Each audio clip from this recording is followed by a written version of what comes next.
In 2011, JCPenney hired Apple's retail genius Ron Johnson and copied Apple's playbook exactly. Everyday low prices, no sales, and beautiful store redesigns. They lost $985 million in 12 months. Why? One, because they're not Apple, and two, because what works for Apple doesn't work for department stores. They followed a recipe when they needed a framework.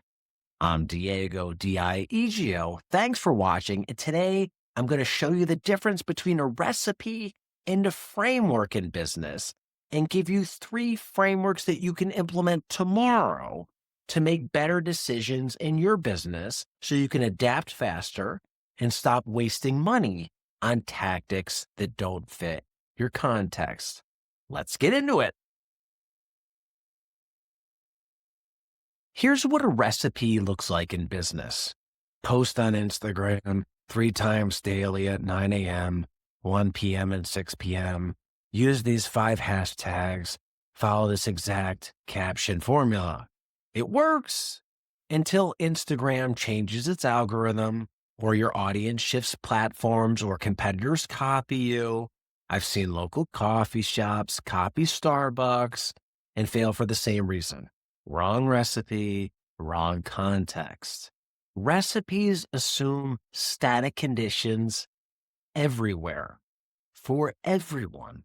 And the reality is, business has 0 static conditions.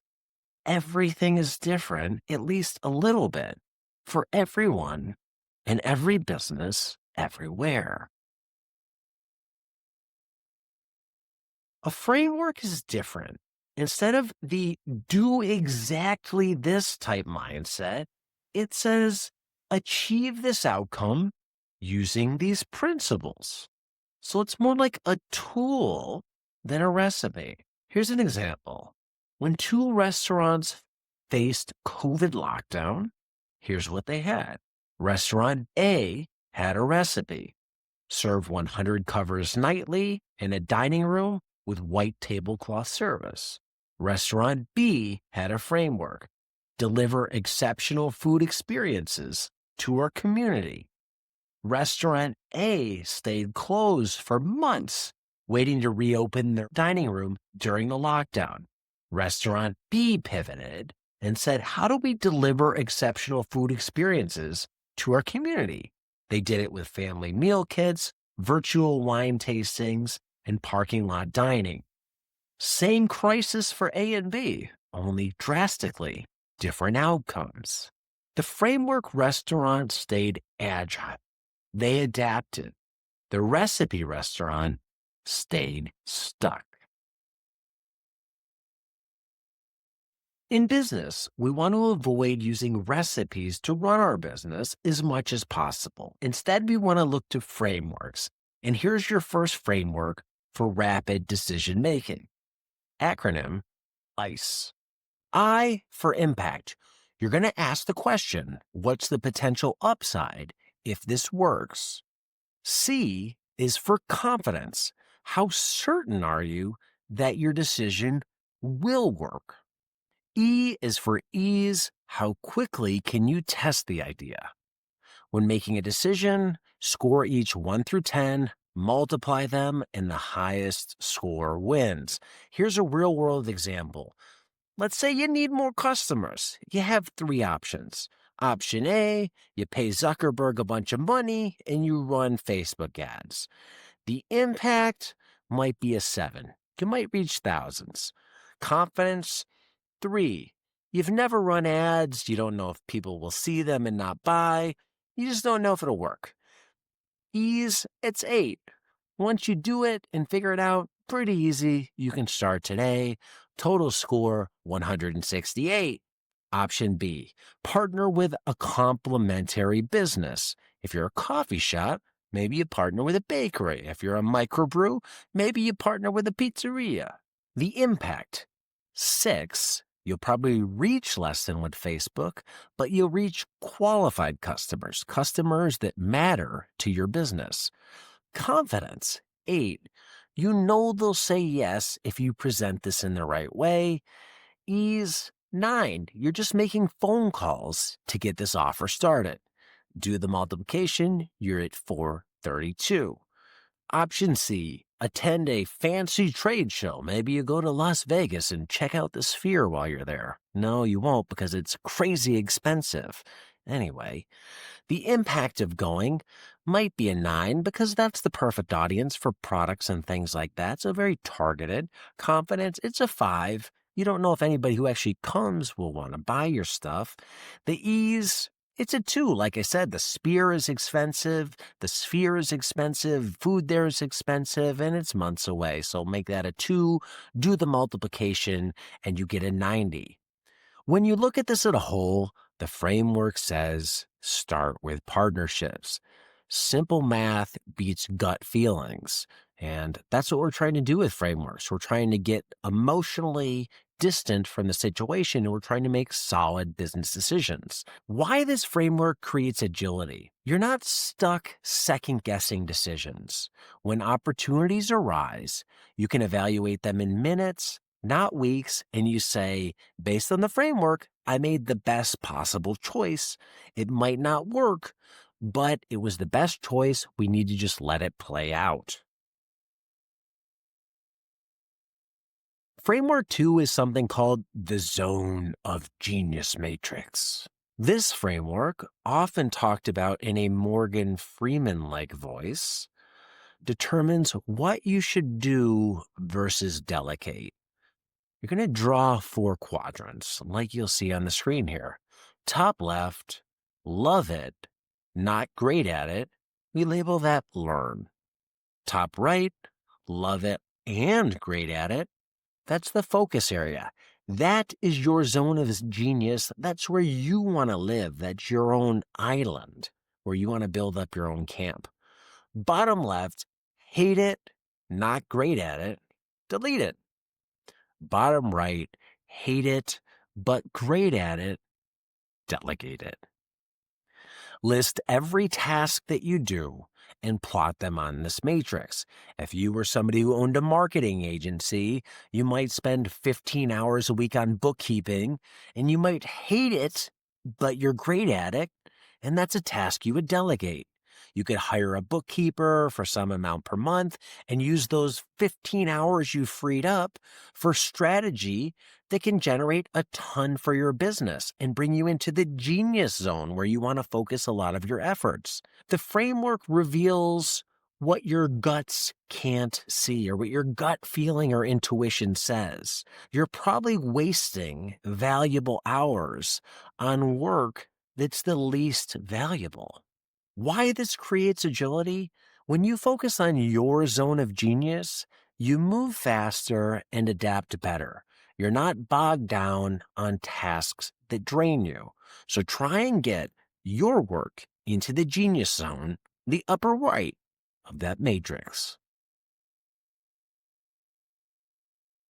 Framework 3, the profit first equation.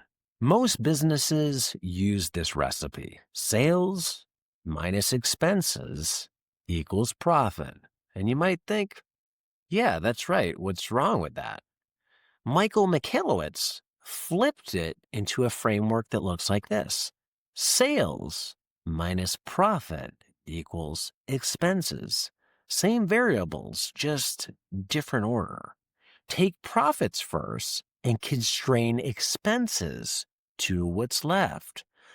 How could you implement this? Sounds complex, but here's what you could do. Open 5 bank accounts. 1 for income. All money goes there first. 2 is your profit bank account.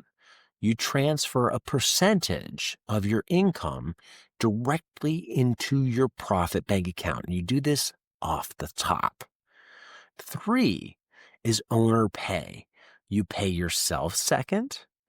4, you set aside some money for taxes. And 5th, whatever's left is what you can use for operating expenses. Let's look at an example with real numbers. If you made $10,000 in monthly revenue, 10% goes to profit, 30% goes to owner pay, 15% to taxes, 45% left or $4,500 left to run the business. This constraint forces innovation. Suddenly, you don't have $10,000 to spend solving problems and running your business. You only have $4,500 left. Can't afford that software? Find an alternative or build it yourself. This creates agility because you're now financially flexible. You're not cash strapped. When opportunities or crises hit, you have reserves to adapt. You don't have to panic. To start to wrap this up, let's look at why frameworks beat recipes. Recipes create three fatal problems in businesses. One, fragility. One change breaks everything. When iOS 14 killed Facebook tracking, recipe-dependent businesses collapsed overnight because suddenly they couldn't tell who was looking at their ads and where revenue was coming from. On the other side, framework businesses found new channels to advertise and make sales. Problem number two, commoditization. Everyone following the same recipe creates identical businesses competing on price alone for the exact same customer base. Frameworks instead create unique executions where everyone creates a unique product for a unique customer base. Problem three, blindness. Recipes stop you from seeing opportunities. Blockbuster had a DVD rental recipe. Netflix had an entertainment delivery framework. Without frameworks, you're not agile. You're rigid, waiting for the world to break your recipe. If you're still watching and you're jiving with this and you want to put an implementation plan into place, here's exactly what you can do right now. List 3 recipes you're following blindly. How do you find them? Ask, what outcome is this supposed to achieve? And then convert each to a framework. You can start applying ICE to your 3 biggest opportunities. Start with the highest score, not the one that feels right. This month, implement the Profit First framework. Even if you just do this on paper, go back the previous month and see how it would all work. What would the numbers look like, and how much could this potentially save you or constrain you and force you to innovate in a good way? If you like it, funnel a little bit of money in there, open the accounts, make the transfers, and get after it. Track everything along the way because frameworks improve through feedback. Recipes just repeat until they break. Whenever you run a business, the reality is tomorrow you're going to face a decision. You can follow a recipe that worked for somebody else, somewhere else, at some other time, or you can follow a framework that works for you here and now. JCPenney followed Apple's framework, unfortunately, and lost a cool $1 billion.